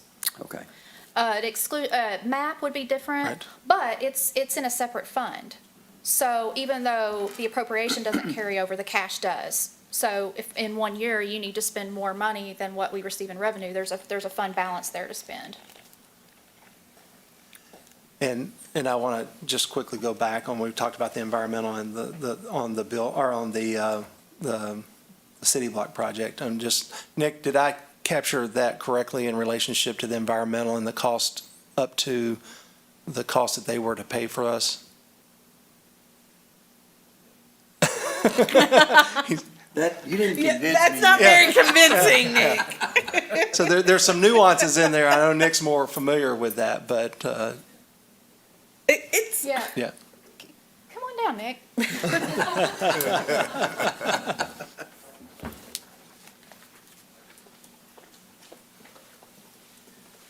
Yeah, so we're responsible for repaying the remediation costs up to the purchase price of the property, which is $290,000 for 2 tracts of land.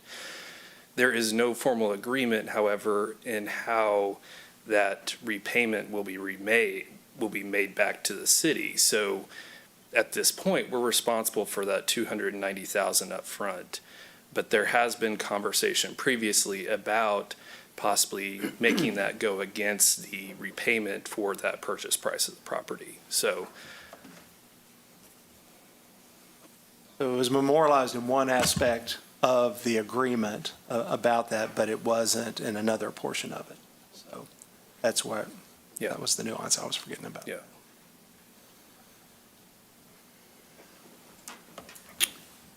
More questions? No. No. I just have had plenty of lectures, and he's not here tonight, but I've had plenty of lectures from John Perkins saying, you can only spend that money one time, Commissioner Gall. Yeah. I'm just being Right, clear, yeah. we're only Yeah. spending it one time. Yes, we are. Yeah. I have some questions. Sure, On yeah. something, and I don't know how you would want to handle that, but, I appreciate the fact I had wanted you to move Sprocket to economic development instead of the grant in aid. I felt like that's a much better area. I know they had asked for 200,000 and had to put their case forward about that. I talked to you guys about, was there a way we could get closer to that? We have 50 set inside here. I just want to throw out the idea, we have in here several things for downtown. Upper story living, the facade grant, roof stabilization, and downtown business grant. I think the downtown business grant, that's to give businesses that were recruiting some assistance, right? So I'm just throwing out if there are things that we could consider to adjust like that, some money that, maybe 10,000 from that to increase the amount to Sprocket. On the cultural assets, appreciate that being in there. That was another one of my priorities that I was pushing for. But I don't know that we had the exact spending up to 265,000. Could we look at that at 250,000 to get Sprocket a little bit closer to where we were talking about? I had mentioned 100,000. I talked to them a little bit about that. I'm sure that's why John Truitt's here, is to talk some more about Sprocket and what they're doing and to make the case of that as being part of economic development. So I guess I'm asking, and it's kind of awkward to talk about pulling from some areas, but if we're pulling from business grants from one to help another economic development engine to help bring in more businesses. And then on the cultural, that's a new fund that we don't know if we could need 250, 265. We probably need triple that or more, but just to get a start and to get that up more towards 75,000. Yeah, so, my position on Sprocket has been, the city has done a lot. We have. And I feel like that, and I've, I guess, invested a considerable amount of time talking about Sprocket, talking to other people about Sprocket, and, I think they're doing great things. I think, when I go out and look at that workspace, it's a great workspace, and, but I also have the feeling that over time, the effort needs to, in terms of attracting new businesses, and I know they're working on an angel investment fund, and I'd like to see, a lot more dollars come, from investment outside of government.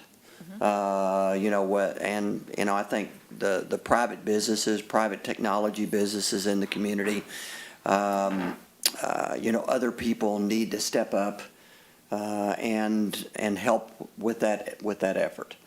I'm open to considering increasing their funding for this year.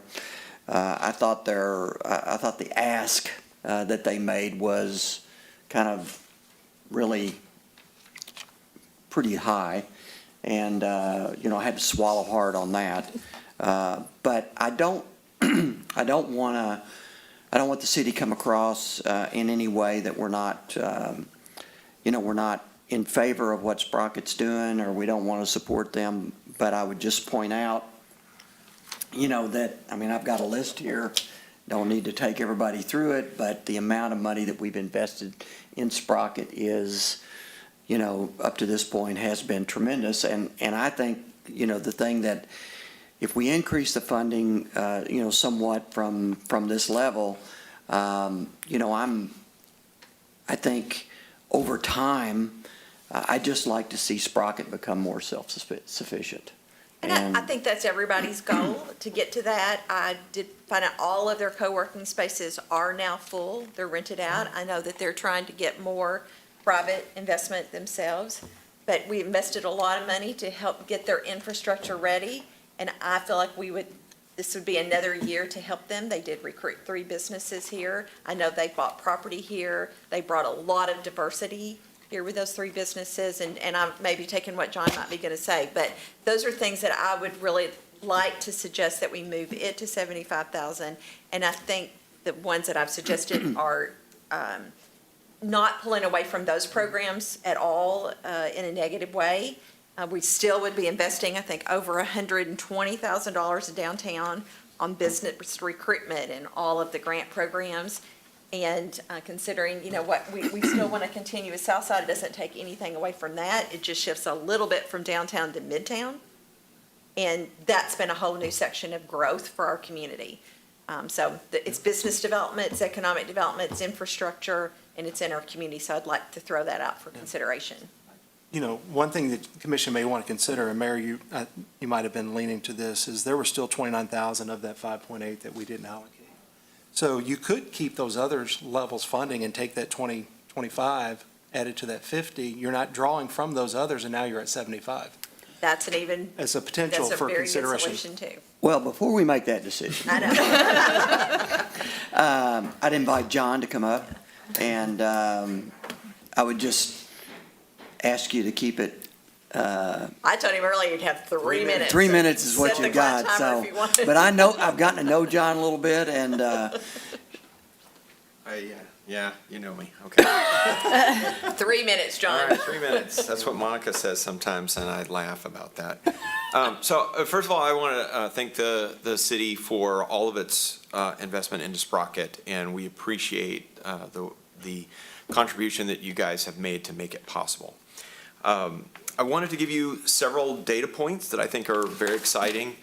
They key to the loan. So the forgivable loan had some metrics in it. So for instance, two of the metrics were the number of startup businesses that we had to have in the space and the number of employees that the businesses in the space had hired. And the goal for this year, 2022, so this is the goal in the forgivable loan for as of December 31st, 2022, it was 3 startup businesses and 5 employees.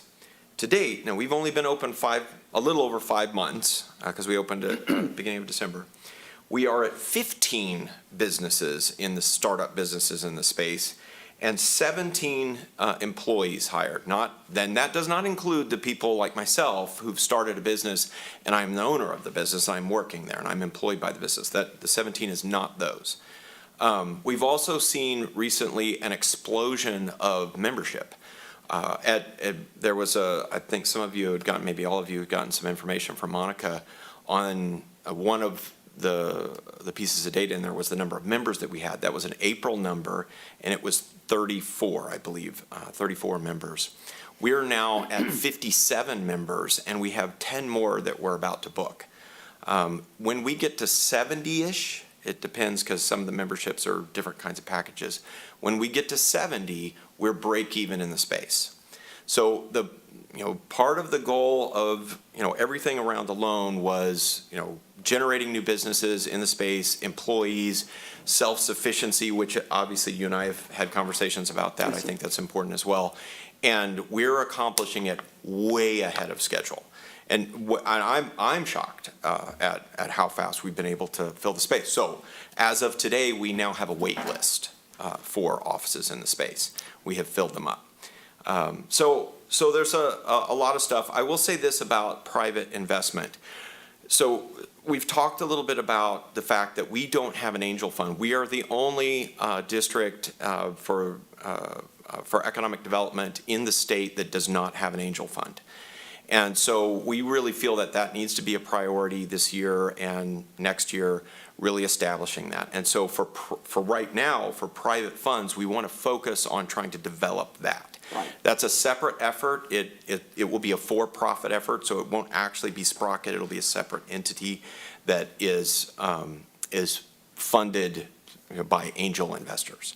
And that's really what we want to focus on right now. So we want to continue the programs, the level of funding. We appreciate, obviously anything that we can do to continue to grow what we're doing. But it's really a matter of the more money that we have, the more new businesses that we can produce. Because the programs that we have in place are intended to not just attract a business that's out there, but mostly to build new businesses in the community. So that's what I wanted to share. okay. Yeah, I'll just comment, the angel, I have spoken with Dr. Stapleton, several times actually about the angel investment, and, I'm willing to help personally, making connections on that. I've offered my help, so I'm going to continue to be supportive of your efforts, and it's really great news. That you've had this explosion of memberships and you're moving that fast. So the city wants to encourage you to continue to grow, and somehow we have to turn that success, into more self-reliance, over time. But we want to continue to support your efforts. I appreciate that. Okay.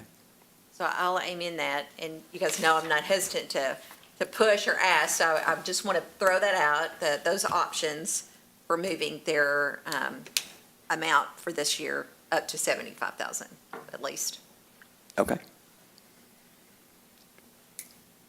Is that a decision we need to make tonight, or we can? No, I mean, the staff will need some Okay. guidance. Yeah. But to ensure that we have everything, the documents ready, and finance can do all Is the work. there an objection? Anybody have an objection to moving?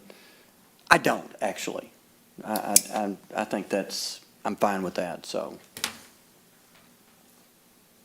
You're looking at me, no, sir, I don't have any objections to that. I'm didn't afraid to mean to say look at anything, you. I'm afraid to say anything for fear that they might take some money from Southside. Not gonna do it.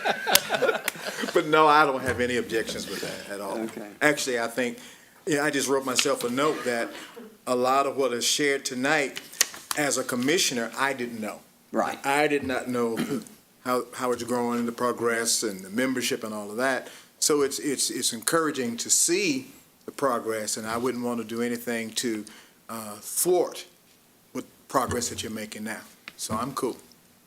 You know, I've had some conversations about this. I mean, I think, as Sprocket continues to grow, the strength of your board, the strength of your, their advocacy, in the community, the strength of everything you're doing, that's critical to your success. So, I don't have anything else, I guess.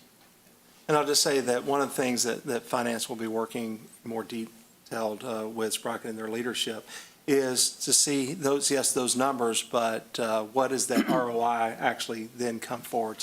So of those new employees, what is the average payroll? So what payroll taxes are coming in off this? Have they all gotten their business license? Are they all, doing that? Were those businesses that were in a garage and moved to the space and now they're able to grow? And so those are the things that finance and our team will be working with them. So going forward, you continue to have better data set, more valuable information than just a number of how many of what that ROI actually looks like back in. And I want to take it one step further because I've been doing this economic development thing for a long time now, and I always hear the numbers, and I'm like, okay, really, what, was that just you had a meeting with somebody and now you're counting that as, something? So one of the things that Monica and I have talked about is differentiating in terms of job creation between something that was 100% direct result of Sprocket's efforts versus something that maybe Sprocket had an impact on, but it wasn't 100%, it was some other, and creating some categories so that it's very clear, if I come before you and I say, we created 50 jobs, okay, well, that sounds great, but you don't really know what that means. How many of those jobs might have been created anyway? Right? How many would definitely not have been created if it weren't for what we were doing? So we want to differentiate between those as well. So the numbers become even more meaningful. I think the more you do that, the more credibility you get. And I think, Absolutely. this commission would, appreciate that. So, because we're all in it together. We want you to be successful. Yes. We have the public's money here and taxpayer money. And so we're just trying to, be cautious and make sure that we use it as best we can. So. There are multiple boxes to check. That you just mentioned a lot. I can think of others, but those are some too. Right. Thank you for being here, Thank John. you. Appreciate it very much.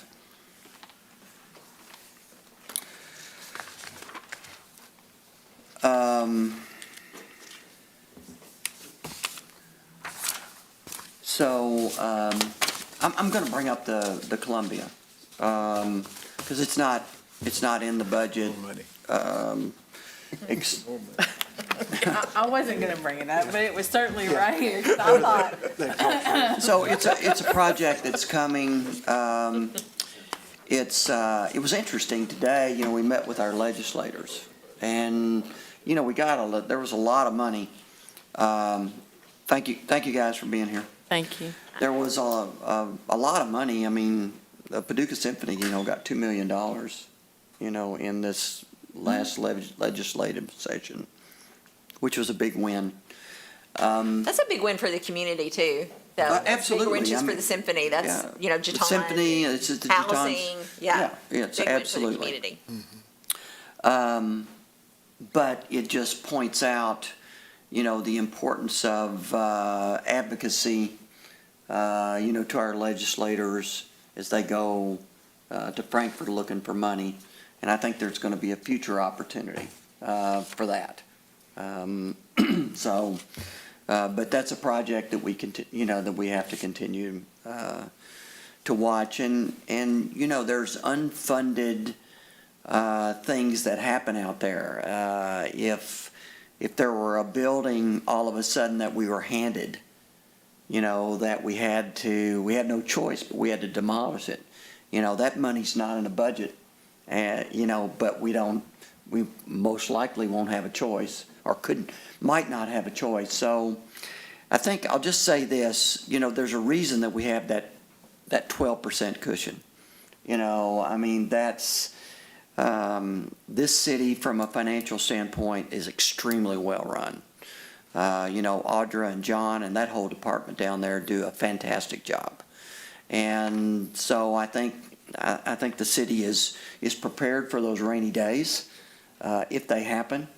And, but at the same time, we have to manage the budget on an annual basis.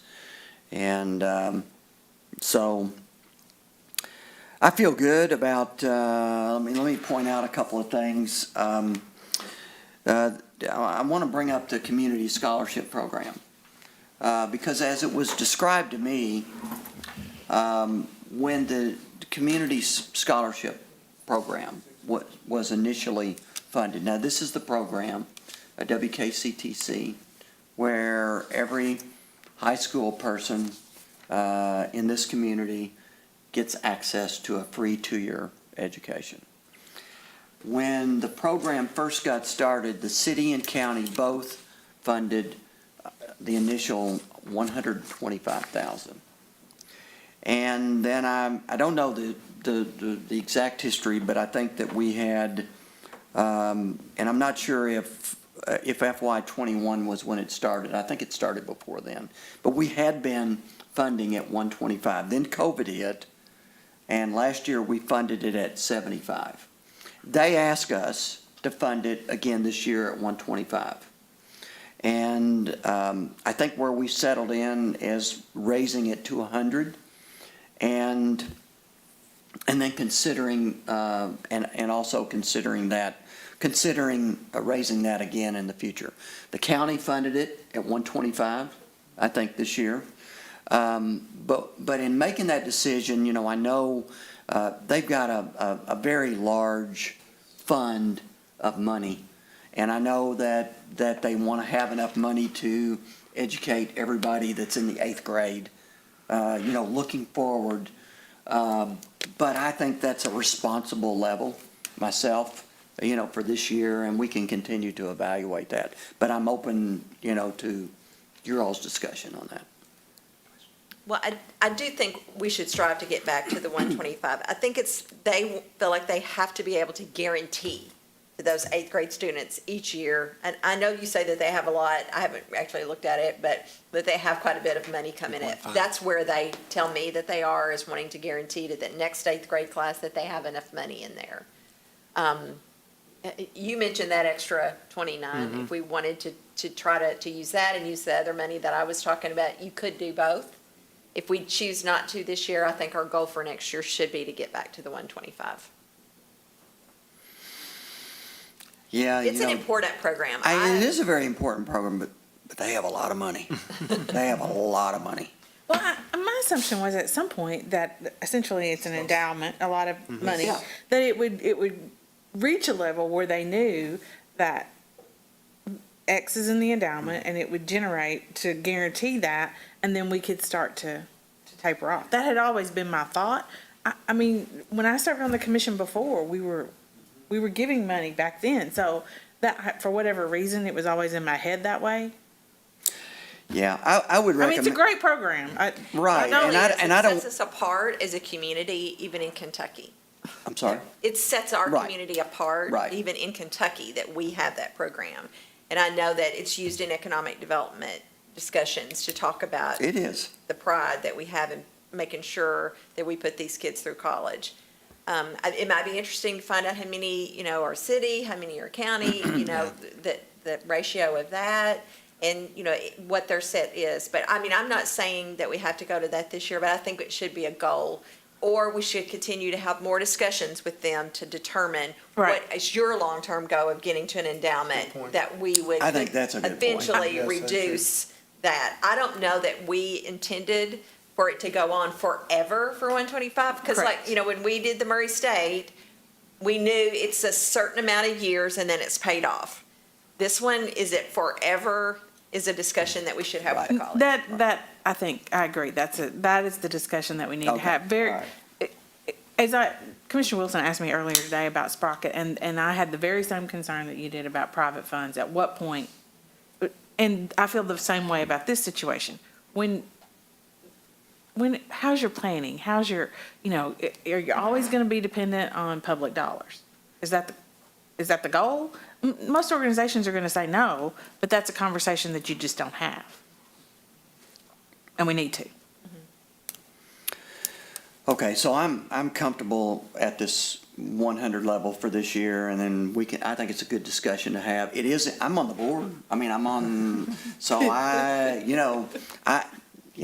they hit me up every quarter, every month, however so I am, I see the numbers, but we can have more discussions going forward, so. Is there anything else on there? I'll just point out a couple of things. You know, the 154 that we give to the IDA is matches the county's RDAP funds that they get from the state. The IDA, that's a relatively new entity. That money goes toward really, it's kind of a minimum contribution that goes toward the acquisition of land, building a spec building, it's economic development, dollars, really for the community. Is any of it for debt repayment for them on Man. land they bought? But I want to go back to what you said earlier, because that would be a question for later on that, but I know that the county puts the same amount of money in, but the money the county puts in, they get from, It's not coming out of general it's fund not tax. coming out of the Right. county's general fund Right. as ours is. That's right. Yep. It's coming from money they're getting from another source, the state, Yep, and we don't have the Rural- yeah, the eligibility rural to get that development. money. That's right. right. But we agreed to We that. pledged, yes, we did. So, I mean, we signed an agreement, and so we're just fulfilling our obligation. Is And that I'm, a forever one? yeah, I think, forever until we renegotiate the contract. But just to point out, I'm chairman of the IDA. The way the IDA was set up, the mayor and judge rotate. So I'm chairman for 2 years. At the end of this year, the judge will take over as chairman. We talk about a lot of projects. One of the issues, I'm off on a little bit of a tangent, sorry, but, we talk a lot about projects. A lot of the projects we're looking at right now are county projects, primarily because our, Commerce Park, the industrial park is pretty much filled up, and we need more land. We need more land for projects. We need more land for spec building. And these are kind of ongoing discussions that we're going to have to address going forward. So, but we have lively discussions, and we're meeting very regularly. The IDA meets quarterly. GPED meets monthly. We have special call meetings of both if we need to talk about projects or anything that's coming up. So. Did you have something? No, I was just, the one thing that I did want to point out, and we did, as part of this investment fund, there is $25,000 earmarked for continuing to help with the AQS future of the marketing. That was put back into under for this. So we did put that in as a line item going forward. Yeah, I think that's a good idea.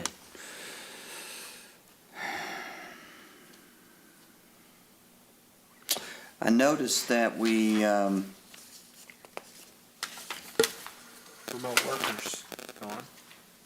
We still Well, have some money in so that, the don't remote, we? yeah, so that's set aside in the project fund, and so we have, that initial allocation was to meet that goal. And so we've continued to have that money set aside as a project, so work it through carries, so it carries forward. So we still have the money to still go towards that goal. One other thing is we've talked about, I didn't even mention it, pickleball courts at Noble Park and the money that. So that we would have, be in here that for money, we that. have set $200,000, I think it's the amount in a project fund in this year going forward, and we actually, Ms. Clark had presented a draft of the RFP. We're working through that. I got it today, reviewing for that. We hope to put an RFP out on the street in the next couple of weeks with a target of possibly getting into construction, as soon as this fall on up to 8 courts. Up to 8 courts Up to at 8 Noble Park? Great. 200 grand will cover that? We believe so from some initial conversation and engineering and things like that, but we've also got a couple of grant that have been submitted as well that would come, but we had that. So the RFP will give us some guidance on, what that costs, but we took some project money that we had already set aside for another project that wasn't being utilized, captured that to move forward So we have an RFP that will go out. in the next to couple of get- weeks. Okay, for building 8 For, courts. it at would be Noble Park. for the design and scope and engineering of that, and then to make us, to be able to go to construction and for that. Of which we do believe we have the money set aside for that. I think that's a great announcement. So, if we wanted to, I mentioned before that I toured the showroom, which is really, you all should go see it, if you hadn't seen it lately. I mean, you probably. Had a lot of good times at the showroom. I remember it well. Yeah, well, Haven't seen it lately. I know. It'll be a different experience for you this time. But it's one of those things that's been hanging out there for a while. I'll give a shout out to Nick back there, who, Nick and Darren, who organized, the tour today, to sensitize me to the issue. It's kind of amazing. We probably, the next step on it is probably to get an engineer to go look at it, and determine what some options would be. And I don't know what that would cost, but I guess we've got some money in a fund somewhere that we can. We can, we'll put. I mean, I guess depending on. We'll put Audra doing some diving on that to discover. So there was a site engineering that was not an engineering, truly looked at architectural engineering, but it did not get to a deep dive of the structural integrity of that. That was done a couple of years ago, and actually, and Nick forwarded us some late this afternoon when he got Yeah, I back. hadn't had a after chance to look at that yet. So but we do need to understand what the structural integrity needs to be, a lot deeper review of that, because it didn't have plans, it didn't have load capacities or anything like that. It was just kind of a visual site inspection. And so, to what that cost may be at this point, I couldn't hazard a guess. Oh, yeah. But we, definitely would be able to look at for some. I mean, this funding is for a that. city asset that's It is. attached to the convention center. That the roof is gone, and it's just sitting there. And, it's different than, a building somewhere else that might be abandoned that we would end up having to demolish. I mean, this is our asset. I mean, we own it. And so I think, not that we need to go out and do something tomorrow on it, but I think we have an obligation to figure out what we're going to do with that building. And so. I know that there'd been a wish list of a private developer that might come in as part of the TIF to develop it and make it into something. One time it was a beautiful setting overlooking the river. I don't know that, I've always been told you would never be able to do that again, to build something in the river like that. So we should never I've always been really told. take that down, because then we couldn't rebuild it. but we may And not here's ever the problem. rebuild it. I mean, as described to me by Mr. Murphy, is that, it was not, I don't know how to describe it. It really wasn't built to code. I mean, that's probably the easiest way I can say So we it. all spent all those hours in there. Exactly. It's- I mean, so in order to do something like that, or better, or use it, the load factors, might not pass a structural engineer. And so. I mean, those are all questions that I think would have to be answered about the future decision of it. Those were just past stories I've heard, you've heard about it. And to the point about getting, a deeper dive, structurally to have an engineer to truly do, and whatever that cost would be, it would not only give this body the opportunity to understand what opportunities might exist, what pathways might exist, but also would be good information for a private developer to know, and whether it is a no-go situation before they did a lot of research into it. Right. Or we could maybe put it out. for We need to know what another we got. Yep, Yeah. exactly. So. Know what's in the cupboard.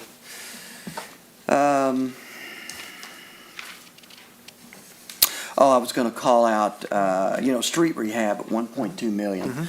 So I see that 2 years ago it was 600,000, last year it was 918, this year it's 1.2. I mean, a lot of that's gonna be inflation, That is, and- I assume. And that's on the MAP funding, so, I don't know, Audra, was it 600,000 roughly that we get from the state, or is it 8? From the tax, it's lower than that, but Yeah. it's around 4 or 5. 4 or 5, and then we're adding additional just general investment fund dollars to go over and above the gas tax that we get back from the state towards. So we the- get 400,000 or 500,000 a year on gas tax? Yes. And Okay. some of the reason for the lower amounts, some of the reason for the 1.2 million this year is inflation, and the other reason for the increase is that in the past years, when we've looked to budget or balance the investment fund, a lot of times the MAP fund to balance it out, we've had to move funds around, so.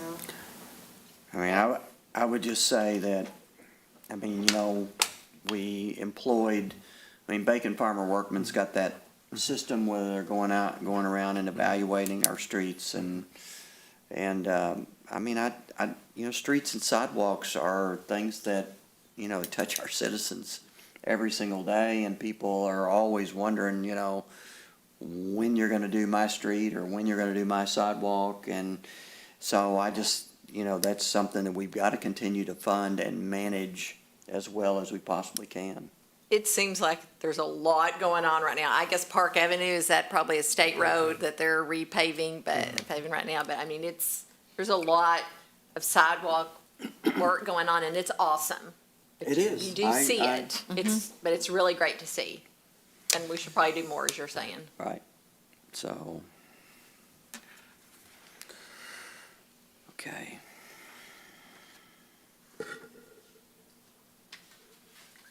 Anybody else have anything? We're sitting on Ready to get out of here? Okay. 10 minutes past. She's got you on the clock, Mayor. Okay, all right, sorry.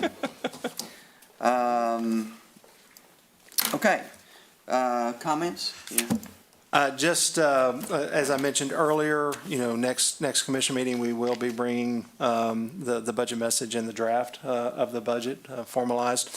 And just as a public announcement, we are at this point planning to host that meeting offsite at our rec center and do that, engage in the community for that meeting. Now, that's really good. I mean, that's something we've been wanting to do, move these commission meetings around. So I think we ought to try to, really invite people to come and try to, I think that's a great opportunity. Would for still us. be broadcast? Yep. We would be streaming, it would not go over channel 11 live, but we would still be streaming capability. Yep. Great. That'd be great. Anything else? No, sir. Okay, comments from commissioners? We all good? All right, so I'll entertain a motion to adjourn. So moved. Second. Commissioner Galt? Aye. Commissioner Guess? Aye. Commissioner Henderson? Aye. Commissioner Wilson? Aye. Mayor Bray? Aye. Thank you. Thank you. have. Thanks to our more hours of visitors for community being here. work. We appreciate it. We feel like rock stars when you're here. Okay, but